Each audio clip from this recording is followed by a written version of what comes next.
buenos días a todas y a todos los asistentes, a los médicos que nos acompañan en este importante evento y del cual yo me siento muy honrado en poder participar, en haber sido invitado para compartir algunas experiencias que tenemos respecto al tema y comentarles también la importancia que hay de que tengamos este tipo de intercambios entre los diferentes países latinoamericanos que seguramente nos van a permitir enriquecer tanto la actividad docente como la parte teórica, la reflexión que podamos tener en uno y otro país. En México tenemos un dicho muy conocido que dice que experto es el que viene de lejos y entre más lejos venga, más experto.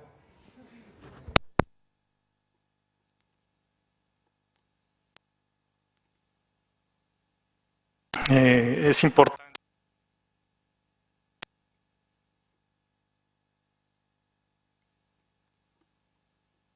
más cerca de nosotros. Queremos acercarnos a los que están muy lejos y a veces estamos buscando orientaciones o teorías, hipótesis en lugares demasiado diferentes de los nuestros. En esos términos, ese es uno de los riesgos de la tecnología. Yo creo que el teléfono celular es un ejemplo muy claro de cómo nos aleja de los que estamos cerca y nos acerca de los que están lejos, ¿no? Y en esos términos a mí me da mucho gusto el poder compartir con ustedes y reitero el agradecimiento por la invitación al doctor Arrea por su bienvenida y esperamos poder responder a sus expectativas. Ciertamente son ideas, ¿no? A mí me queda muy claro que en un foro como este lo importante no es tanto lo que uno pueda decir, sino el intercambio que pueda haber. Yo estoy cierto de que me voy a ir de aquí muy enriquecido con todas sus aportaciones y todo el intercambio que pueda haber. Yo les voy a platicar a grandes rasgos lo que considero que son las competencias de los profesores de medicina, las más importantes. Y vamos a hacer el siguiente recorrido, que tiene que ver primero con quién es un profesor de medicina. Obviamente tenemos que ubicarnos en quiénes son los profesores de medicina, porque pues, si no sabemos quiénes son los profesores, después va a ser muy difícil que podamos identificar las competencias que deben de tener. Después lo que es el profesionalismo médico y por último lo que es la relación docente-discente. Como ustedes pueden ver ahí en el contenido en los subtemas, no hay uno específico que diga competencias del profesor de medicina. Sin embargo, a lo largo de toda la exposición, pues vamos a poder ir viendo cuáles son las más importantes. ¿Quién es el profesor de medicina? Yo creo que aquí hay algo que es muy importante. Se maneja mucho esta parte de las funciones profesionales del médico. Y un médico tiene tres funciones fundamentales, ¿no? Obviamente la parte asistencial, la atención a los pacientes, tiene una función trascendente en cuanto a la educación, ¿sí? ¿Quién va a formar a los médicos si no son los propios médicos? Un médico que no forma médicos es como, biológicamente hablando, podríamos decir que una especie que no tiene descendencia. Y obviamente el destino de esa especie pues es la extinción. Entonces, los médicos obviamente tienen esa función y no solamente la tienen con las nuevas generaciones, sino que también tienen una función de educación con los pacientes, ¿sí? La educación como herramienta terapéutica es cada vez más importante. De hecho, la educación como herramienta terapéutica se está volviendo una especialidad, ¿no? En las enfermedades crónicas, si no hay una intervención educativa que le enseñe a los pacientes ¿no?, adaptarse o que se tenga que adaptar a su nuevo estilo de vida, pues por muy buenas herramientas tecnológicas que tengamos, farmacológicas, dietéticas, lo que ustedes quieran, si no hay una educación a los nuevos estilos de vida, no tenemos éxito en las intervenciones que podríamos tener. Entonces, la función educativa es inherente a la función asistencial y en ese sentido todos somos profesores de medicina, aunque no tengamos un contrato con una universidad, con una institución que nos diga tú eres profesor de medicina. La función docente entonces es prácticamente una función inherente a la medicina y todos los médicos tienen que llevar a cabo esta función. Quien no lo asuma así, es muy difícil que pueda después tener las competencias, ¿sí? Y obviamente la última función que desarrolla el médico pues también es la parte de la investigación. Alguien que recibe la medicina, ¿no?, pasa y se la entrega a la siguiente generación en las mismas condiciones que la recibió, pues imaginen ustedes, no habría ningún avance, no habría ningún adelanto, ¿no?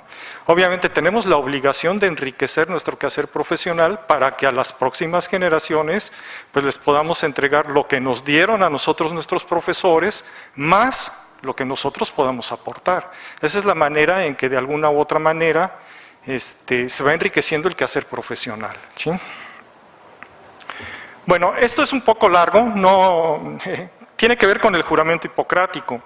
Esto que yo les estoy diciendo no es ninguna novedad, ¿no? Es sabido desde siempre, desde Hipócrates, y está subrayado, el subrayado sí es propio.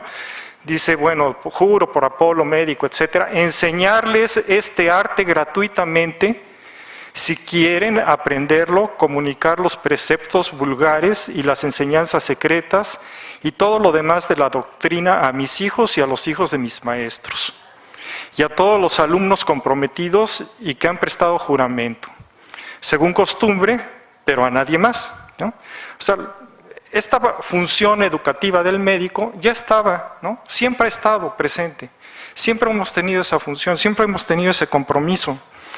Un juramento un poco más, digamos, actualizado, cuando aquí una actualización del 64, el subrayado también es propio y lo que está en color rojo también es propio. Dice, dice, prometo cumplir en la medida de mis capacidades y de mi juicio este pacto, ¿no? Respetaré los logros científicos que con tanto esfuerzo han conseguido los médicos sobre cuyos pasos camino, y en rojo, y compartiré gustoso, ¿no?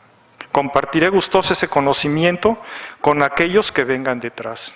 Esa es una primera competencia del profesor de medicina. O sea, una competencia, primero es una obligación de todos los médicos la enseñanza, ¿sí? Es una obligación. Y vuelvo a insistir, seamos clínicos, seamos docentes, estemos donde estemos, tenemos esa obligación. La obligación docente. Ya que lo asumimos, alguien que no asume esa obligación como profesor, pues ahí ya es punto y aparte, ¿no? Estamos partiendo de un hecho, de que hay un juramento, de que hay un compromiso, de que hay una conciencia de las funciones profesionales y bueno, esta parte de compartir y además compartir gustoso, ¿no? El que no le gusta la docencia es como el que no le gusta la clínica. Bueno, pues ¿qué está haciendo de médico, no? Si no te gusta la clínica, vete a hacer algo que te guste. Si no te gusta la docencia, pues tampoco estás como cojo, ¿no? Algo está fallando, ¿no? Esta es la parte de la educación como herramienta terapéutica, en donde se refuerza la importancia de las competencias docentes, no solamente en los profesores, que se asumen como tal formalmente, mediante un contrato o una formación, ¿no?, explícita, una formación específica para ser docentes, ¿no? Esto tiene que ver con, de alguna manera, con todos los médicos y todos tienen la obligación de llevar a cabo esta parte de la educación en medicina, ¿no?, la parte terapéutica. Ya asumido este supuesto, ¿no?, el supuesto de que es una función profesional de todo mundo y de que todos los médicos tienen que llevar a cabo esta función, ya sea con sus alumnos, con las nuevas generaciones o con sus pacientes. Las competencias docentes deben de estar presentes en todos, son una necesidad, ¿sí? Bueno, Y tenemos que hablar también de algo muy importante en educación médica, y yo creo que en toda la educación, en todas las áreas, hay algo que es fundamental y que toda la tecnología educativa no va a cambiar. Podemos tener hospitales, simuladores, podemos tener todo lo que ustedes quieran, ¿no? Simuladores en computadora. Lo fundamental en el proceso educativo, y esto es clave, es el ejemplo. O sea, ustedes véanlo con sus propios hijos, véanlos con sus propios alumnos, véanlos con las generaciones. Ellos hacen lo que ven. Eso es mucho más importante y mucho más trascendente que todo lo que les podamos decir, que todo lo que les podamos enseñar, ¿sí? Entonces, si nosotros queremos ser profesores de medicina con nuestros pacientes o queremos ser profesores con las nuevas generaciones, lo primero que tenemos que tener es un ejemplo. Lo primero que tenemos que dar es un ejemplo. Y un ejemplo que obviamente tiene que ver con la profesión médica. La profesión médica, pues últimamente se ha generado mucha información acerca de lo que es el profesionalismo médico. Entonces, esta es una parte que me parece fundamental que revisemos un poco y que también vamos a trabajar en la conferencia de la tarde y en el del día de mañana, porque prácticamente alrededor de esto va a girar toda la idea central que yo quiero comunicarles a ustedes. Hay una declaración conjunta sobre profesionalismo médico, sobre todo de los internistas, ¿sí? Aquí los médicos internistas han estado mucho más activos en esta parte, pero también hay otras asociaciones, ¿no? Los cirujanos también de alguna manera han participado, pero yo quiero de alguna manera comentar con ustedes esta declaración conjunta sobre lo que es el profesionalismo médico y que salió publicada en los Anales de Medicina Interna desde el 2002, ya estamos hablando de 14 años, ¿sí? Sobre eso que es profesionalismo médico, ¿sí? La Asociación de Medicina Interna, tanto la americana como la europea, las asociaciones, han elaborado una propuesta que es precisamente un plan de estudios basado en profesionalismo médico para formación de médicos tanto a nivel de pregrado como de posgrado, especialistas, ¿sí? Y obviamente para poder llevar a cabo este plan de estudios basado en profesionalismo médico, hay un tercer punto que es fundamental. ¿Cómo voy a enseñar yo profesionalismo médico si no tengo profesores con competencias profesionales en medicina? ¿Sí? Y volvemos a lo del ejemplo. Si yo quiero enseñar profesionalismo médico, tengo que tener competencias en profesionalismo médico. Porque a lo mejor yo no se las platico a los alumnos, a lo mejor no se las platico al paciente, ¿no? Pero el paciente lo ve. Si yo le digo al paciente que haga ejercicio y ve que yo no hago ejercicio, ¿no? Pues entonces el paciente va a ver esa incoherencia, ¿no? Va a ver esa incongruencia entre lo que le estoy diciendo y lo que está viendo. Y obviamente eso no va a llevar ningún mensaje, no va a llevar ningún aprendizaje. Nosotros lo podemos experimentar. Cuando alguien nos decía que hiciéramos tal cosa y veíamos que estaban haciendo lo contrario, ¿no? Hasta por ahí hay un dicho español que dice, haz lo que digo y no lo que hago, ¿no? O algo así dice. Obviamente un aprendizaje de esos, ¿a dónde nos va a llevar? No nos va a llevar a ningún lado, ¿no? Tiene que haber coherencia y es una de las competencias fundamentales del profesor de medicina, que sea coherente su hacer con su decir, porque si no hay esa coherencia, pues ya estamos perdiendo ahí toda la posibilidad de enseñarle algo a alguien, ¿no? Lo que sea y a quien sea, ¿no? Entonces, ¿qué es el profesionalismo médico? Cuando estamos hablando de profesionalismo médico y cuando queremos que el médico se forme, ¿no? Que haya un profesional de la medicina, estamos hablando, según las asociaciones o las asociaciones de medicina interna que les acabo de comentar, están hablando fundamentalmente de principios del profesionalismo médico, ¿sí? Esto tiene que ver un poco con los principios de la ética médica, ¿no? Con el principialismo que le llaman, y tiene que ver con son cuatro realmente principios los fundamentales. El primero es el principio del bienestar del paciente, ¿no? O sea, lo primero es el bienestar del paciente. Después viene lo que es la autonomía del paciente, el respeto a la autonomía del paciente. Bueno, muy asociado con la primacía del bienestar del paciente está el principio de la no maleficencia, o sea, no hacer daño al paciente, ¿no? Y después viene la autonomía del paciente y la justicia social. Este es un principio fundamental, el principio de la primacía del paciente. O sea, un médico profesional es un médico que pone en primer lugar el bienestar de su paciente. Gira su quehacer y sus obligaciones profesionales giran alrededor del bienestar de su paciente. ¿Qué va a pasar con un alumno que esté con nosotros, ya sea de pregrado, de posgrado, sea en un aula, sea en el hospital, sea en un laboratorio, y le decimos que lo más importante es el bienestar del paciente, ¿no? Pero viene un paciente y le pide una consulta y dice, no, pues ahorita yo ya no te atiendo porque ya es mi hora de salida, o no te atiendo porque yo ya me tengo que ir, o no te atiendo porque no me vas a pagar, porque no tienes dinero, o no te atiendo porque, bueno, ahí te atiende mi estudiante, ¿no? ¿Qué van a decir nuestros alumnos cuando les enseñemos que lo primero es la primacía y el bienestar del paciente? Cuando nosotros no predicamos con el ejemplo y volvemos a lo mismo. La competencia fundamental es predicar con el ejemplo, para que el alumno aprenda el bienestar del paciente. A lo mejor no se lo tenemos que decir, pero si él lo ve, se lo va a aprender, ¿no? La cosa es que lo vea, que lo viva, que lo experimente. Otra de las características del profesionalismo médico, bueno, pues capacidad para subordinar los intereses propios a los de terceros. La mejor medicina o el mejor tratamiento, el mejor estudio diagnóstico para este paciente, desde mi perspectiva, es tal. Pero hay una industria por ahí que me está diciendo que si yo receto tantas medicinas de estas, pues ¿no? Entonces pues yo ya empiezo a atender a intereses de terceros. Ya no son los intereses del paciente, ya no gira todo alrededor del paciente, sino que empieza a girar todo alrededor de los intereses de terceros. Eso también lo ven los alumnos, eso lo aprenden los alumnos, y eso está provocando cambios importantes en la ética médica, en el principio de bienestar del paciente, y obviamente esa es una responsabilidad que tenemos nosotros si queremos conservar el profesionalismo médico, pues que todo gira alrededor del paciente. No puede girar alrededor de los intereses del médico, ni puede girar alrededor de los intereses de terceros, ¿sí? Porque si no, ¿qué tipo de médicos vamos a formar? ¿Qué tipo de médicos van a ser los médicos de las nuevas generaciones? ¿Sí?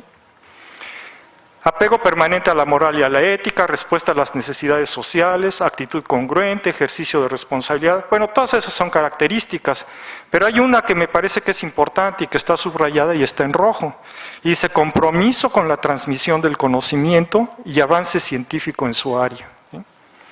Esto es lo que ya habíamos visto hace rato. Todos los médicos, independientemente de que se identifiquen, ¿no?, ellos como profesores o no, o que los identifique el grupo profesional como profesor o no, todos tienen una obligación en cuanto al conocimiento, en cuanto a la transmisión del conocimiento, en cuanto al ejemplo que le van a enseñar a los alumnos, sean o no sus alumnos. Un alumno llega a un hospital y está en contacto con todo el personal médico, no nada más con sus profesores, y ve y aprende de todo el personal médico, no nada más de sus profesores. Y entonces ahí es donde nosotros debemos estar muy conscientes del ejemplo que estamos dando, ¿no? Y bueno, hay un compromiso con la transmisión del conocimiento. Yo estoy enseñando, aunque no esté consciente de que estoy enseñando. Todos estamos enseñando, todos somos profesores, ¿no? Las generaciones nuevas aprenden de lo que ven en nosotros, seamos o no seamos profesores. Y esa es una parte que me parece que debemos de estar muy conscientes, pues para ver qué es lo que estamos enseñando. Porque si no estamos conscientes de lo que estamos enseñando, pues ahí hay una fuente de posibles incoherencias, inconsistencias, ¿no? Ahí están las responsabilidades profesionales que establece las asociaciones de medicina interna, Europa y Estados Unidos. Compromiso con la competencia, hay que estarse, ¿no?, actualizando de manera permanente. Honestidad con los pacientes, ¿no? ¿Qué pasa si el alumno ve que yo no soy honesto con lo que le estoy recetando, o con lo que le estoy diciendo, o con el tratamiento que le quiero dar a un paciente, simplemente porque van intereses de terceros o intereses propios, ¿no? Estamos ahí con un gran compromiso, confidencialidad, compromiso en mantener buenas relaciones con los pacientes, mejorar la calidad de la atención, acceso a los servicios de salud, ¿no? Tenemos que tener, este es un compromiso importante. Muchas veces el acceso a los servicios de salud dependen del médico, no siempre, estoy consciente totalmente de que la parte institucional, administrativa, burocrática, política, etcétera, influye de manera determinante, pero muchas veces el acceso a los pacientes queda disminuido precisamente por las conductas médicas, compromiso con la distribución justa de los recursos, compromiso de mantener la confianza manejando los conflictos de intereses, compromiso con las responsabilidades profesionales. Estamos planteando como un perfil de un médico, ¿no?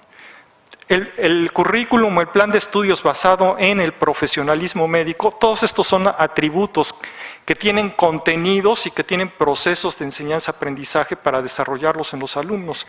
Falta mucho trabajo para evaluar, ¿no? ¿Cómo evalúo yo, por ejemplo, que un alumno ya tiene compromiso por cualquiera de estas cosas, ¿no? No es fácil, o sea, pedagógicamente hablando no es fácil, pero bueno, vuelvo a insistir, tampoco es imposible. Lo más importante es el ejemplo en este caso, ¿no? Habría que evaluarlo en los alumnos. Elementos, ¿no? Bueno, ¿qué se necesita? Altruismo, responsabilidad, excelencia, obligación, honor, integridad, respeto por los otros. ¿Cuáles son los impedimentos para un profesionalismo médico? El abuso del poder, ¿no? En México es público, ¿no? Está escrito, todo el mundo lo sabe, ¿no? Hay abuso muchas veces de los propios profesores hacia los alumnos, de los estudiantes superiores, el R3, sobre el R2, el R2, el R1, ¿no? Los internos, los estudiantes, ¿no? Hay arrogancia, la avaricia, la mentira, el impedimento médico. Impedimento médico, ¿qué es eso, no? Jornadas laborales para los médicos residentes de más de 36 horas continuas trabajando. Son personas que ya están impedidas, o sea, ya hay un impedimento fisiológico para seguir trabajando y en los hospitales los tienen trabajando. Es un atentado contra el profesionalismo médico y así estamos formando a nuestros especialistas en México. Afortunadamente no en todas partes, ¿no? Falta de conciencia, conflicto de intereses. Bueno, ese es el profesionalismo médico. Entonces, cuando decimos que la enseñanza es una obligación de todos los médicos, sean o no sean profesores, ¿no? Y es una enseñanza que se va a transmitir con el ejemplo fundamentalmente a través del profesionalismo médico, estamos hablando de esto. Esto es lo que tienen que ser los médicos, ¿no? Son las competencias que debe de tener un profesor de medicina. Bueno, si son las competencias que deben de tener todos los médicos, con muchísima mayor razón los profesores de medicina, los que se dicen profesores de medicina, ¿no? En esa parte me parece que no hay mayor duda de lo que debe de ser. Y la otra es la relación docente-asistencial, perdón, la relación docente-discente o la relación entre los alumnos y los profesores. Estos son algunos estilos de relación de ayuda. La relación docente-asistencial es el segundo elemento más importante, ¿sí? Primero, el profesionalismo. Si alguien quiere ser buen profesor de medicina, debe ser un buen profesional de la medicina en los términos en que nos está mencionando la Asociación de Medicina Interna, ¿no? Las asociaciones de medicina interna. Y la segunda característica tiene que ver con el tipo de relación que se establece entre los profesores y los alumnos. La relación las competencias docentes, antes que nada, son una relación entre profesores y alumnos, y es una parte fundamental que no podemos olvidar. Podríamos tener toda la tecnología, todos los simuladores que ustedes quieran, pero lo fundamental ahí es la relación entre los alumnos y los profesores, es el segundo punto, ¿sí? Y bueno, estos son diferentes tipos de relación que hay. Hay relaciones entre alumnos y profesores, y esto también lo podemos aplicar a la relación entre médicos y pacientes, ¿sí? Hay relaciones que se centran en el problema y hay relaciones que se centran en la persona. A veces, como médicos, pensamos que lo más importante es el problema. Bueno, vamos a pensar como médicos clínicos y pensamos que lo más importante es la enfermedad que tiene la persona. Y nos centramos en la enfermedad, nos centramos en el problema, nos centramos en resolverle el problema. Y ahí es donde viene toda la parte,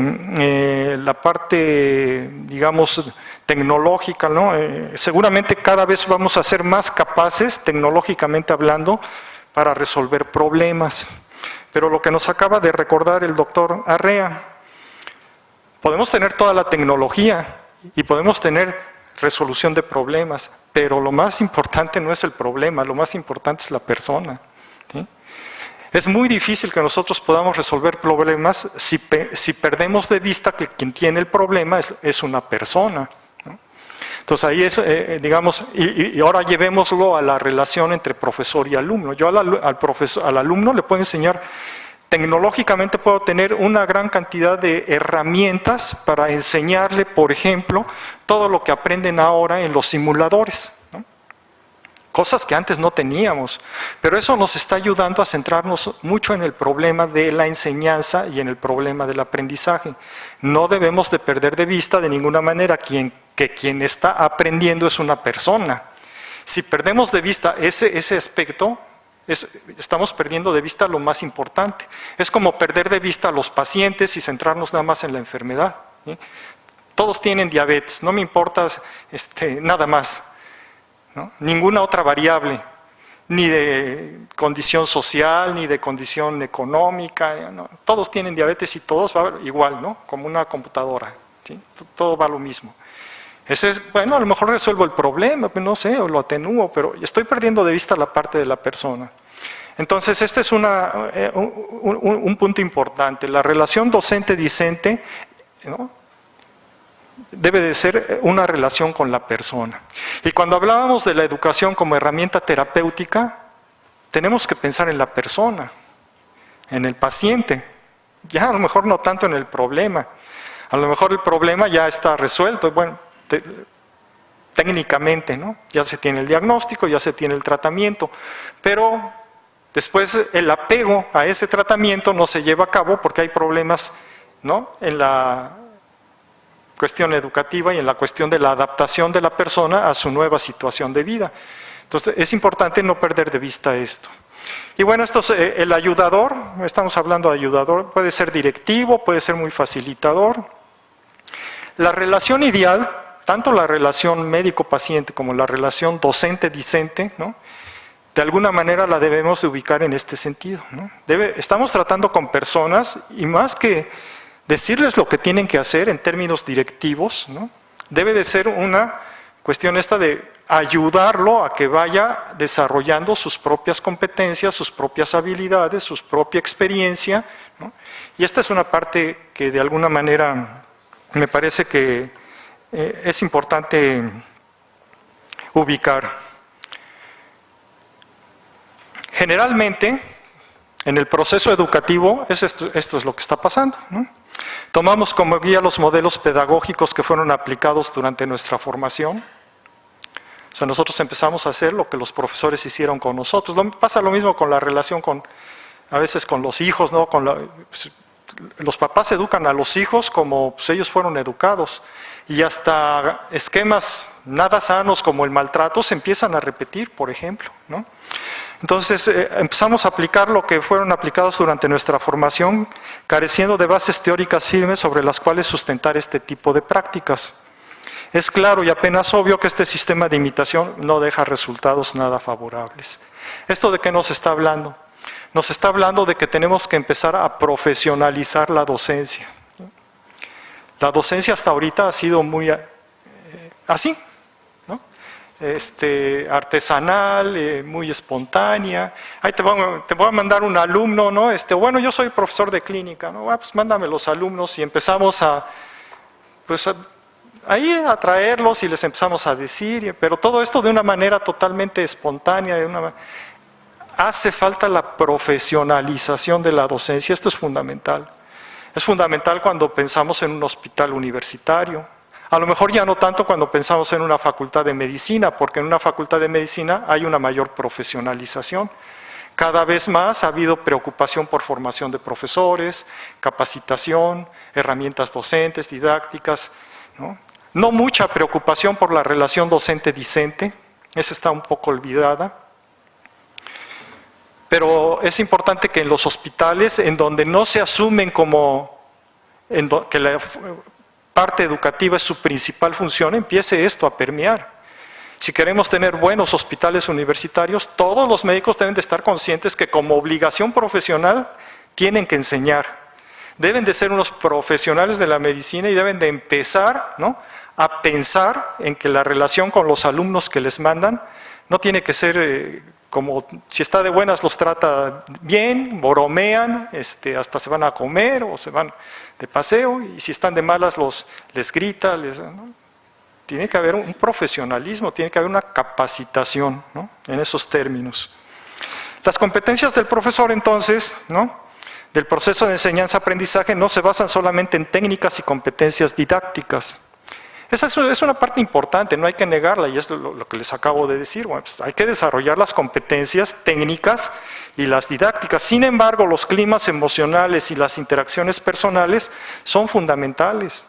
Y eso también hagan ustedes un poquito de memoria de quién han recibido la mayor enseñanza o la mayor influencia como profesores en sus carreras profesionales, y a veces fue de la persona, o generalmente de la persona con la que tuvieron una mejor relación.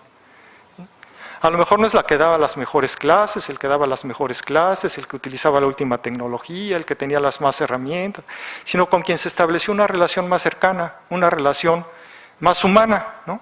Y entonces platicaban, les enseñaba, les decía, ¿sí? Bueno, la enseñanza, antes que una técnica, es una relación. El aprendizaje ocurre en el contexto de una relación. Y si esa relación es buena, va a haber aprendizaje. Si esa relación es mala, también puede haber aprendizaje. Aprendemos también en otras condiciones. Pero, obviamente, estamos tratando de que la relación docente-asistencial sea una relación productiva, positiva, creativa, constructiva. Y bueno, tiene que darse sobre la base de una buena relación, ¿no?, entre personas. Dos personas, el profesor y el alumno, porque antes que profesor es persona, y el alumno o estudiante antes que estudiante, pues es una persona, ¿no? Alumno quiere decir privativa, alumno de lumen, sin luz, por eso a veces esa palabra no me gusta utilizarla mucho, ¿no?, porque se ve que el alumno es alguien que no tiene luz, y pues el profesor sería con lumen o algo así, ¿no?, porque el que le va a dar la luz, el que lo va a iluminar, el que lo va a salvar. La fuerte relación que se establece entre el docente y el alumno es la esencia del proceso pedagógico. Esa es una parte que yo creo que... No hay recetas para establecer una buena relación pedagógica. Yo les voy a pedir, doctor Oswaldo, que me diga cuando ya tenga que terminar, porque yo ya ahorita ya perdí el... sí, ya me está pasando... no hay una receta para establecer una buena relación pedagógica, es muy difícil, ¿sí?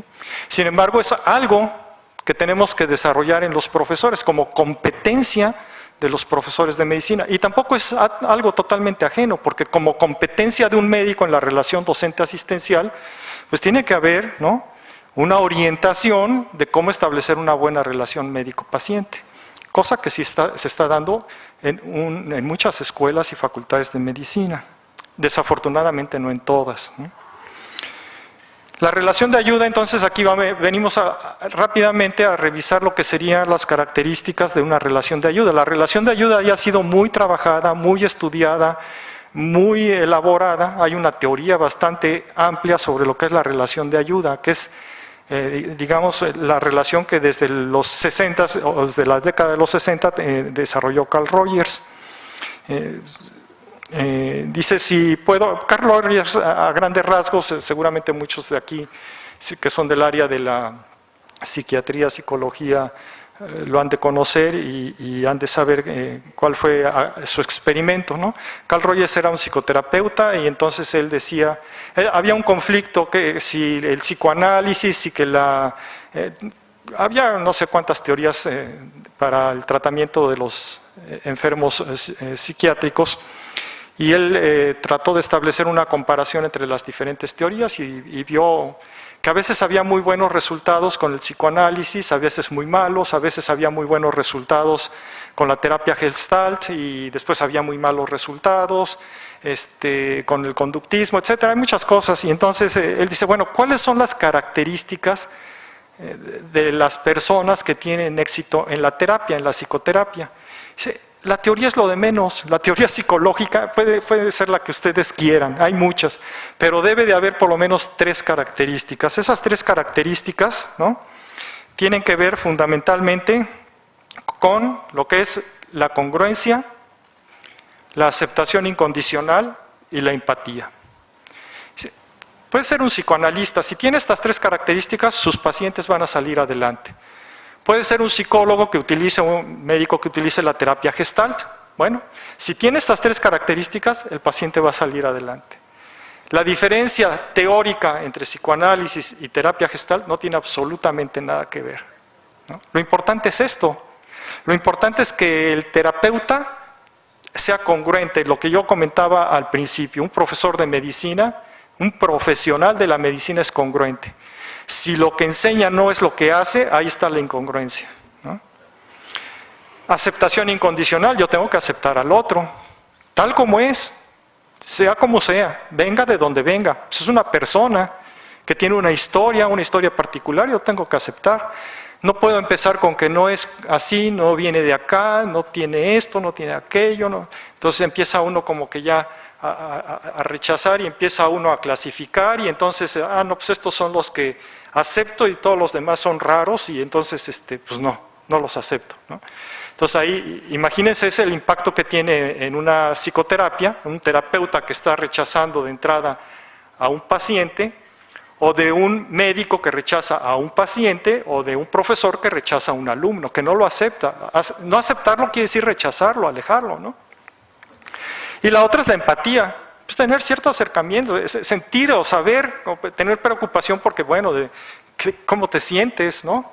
Un poco la parte esta afectiva, que a veces es lo más difícil de educar y de entender y de comprender, porque la parte intelectual es, vaya, tenemos muchas herramientas, las destrezas motoras, ¿no? No hay problema para formar un buen cirujano, ¿no? Tenemos las herramientas desde hace mucho tiempo, pero la parte afectiva, muy recientemente se ha empezado a hablar de lo que es la inteligencia emocional y la parte esta que tiene que ver con la educación del sentimiento, ¿no?, que tiene que ver mucho con la empatía.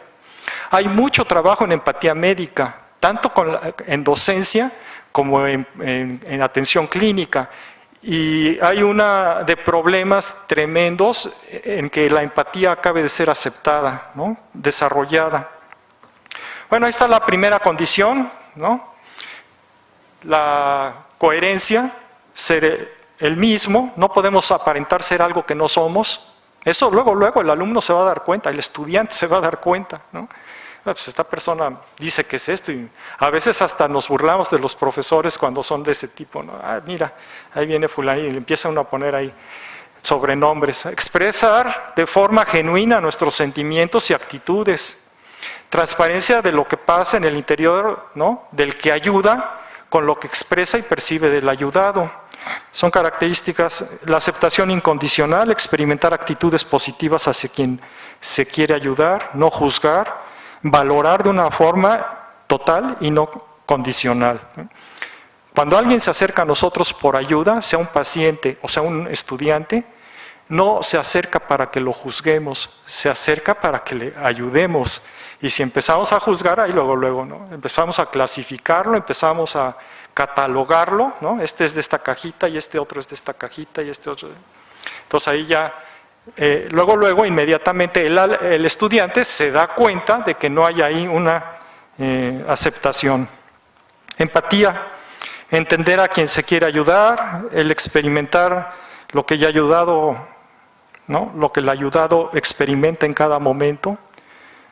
Tenemos que, cuando alguien se acerca a pedirnos una ayuda, ¿qué le pasa, no? ¿Qué tiene? ¿Por qué viene? ¿Qué es lo que está buscando? A veces no lo dice directamente, a veces se acercan con un pretexto, pero si nosotros le rascamos tantito, atrás hay todo un grito de ayuda, ¿no?, de lo que se está necesitando. Bueno, ¿qué es lo que pasa a una persona cuando una persona necesita ayuda? En la relación docente-discente, no nos perdamos, ¿no?, es una relación de ayuda. Nosotros, los estudiantes se acercan al profesor, ¿no?, de manera formal o de manera informal, pero se acercan por una ayuda. O sea, lo que espera un estudiante es que el profesor lo ayude. No quiere decir que esté sufriendo, ¿no? Simplemente está en una situación, ¿no? Nueva, difícil, problemática, ¿no? Y como está en una situación nueva, espera de alguien que lo oriente y que le diga cómo, ¿no? Esa es la función del profesor. Bueno, entonces hay una... En esta empatía, ¿no? La persona necesitada se acerca, hay una vivencia de una situación nueva que hay que identificar. Si es difícil, como sucede más en clínica, ¿no? O problemática, bueno, pues también hay que ver qué está pasando. Esta situación genera incertidumbre, estrés, sufrimiento. Cuando una persona se acerca o cuando una persona está en una relación de ayuda, como es la relación médico-paciente, la relación profesor-estudiante, la relación a veces padres-hijos, etcétera, bueno, la persona está estresada, la persona tiene necesidad de ser apoyada. El sufrimiento expresa o se expresa con diferentes sentimientos, inseguridad, miedo, temor, etcétera, ¿no? Bueno, ¿qué espera el necesitado? Pues eso es lo que espera el necesitado, ¿sí? Que el ayudante comprenda los sentimientos que está viviendo, la situación en la que está. Pónganse ustedes, hagamos memoria, ¿no? O a lo mejor no tan atrás, de cuando éramos estudiantes y nos acercábamos a un profesor, ¿no? Porque teníamos una duda, teníamos alguna pregunta, teníamos alguna inquietud, ¿no?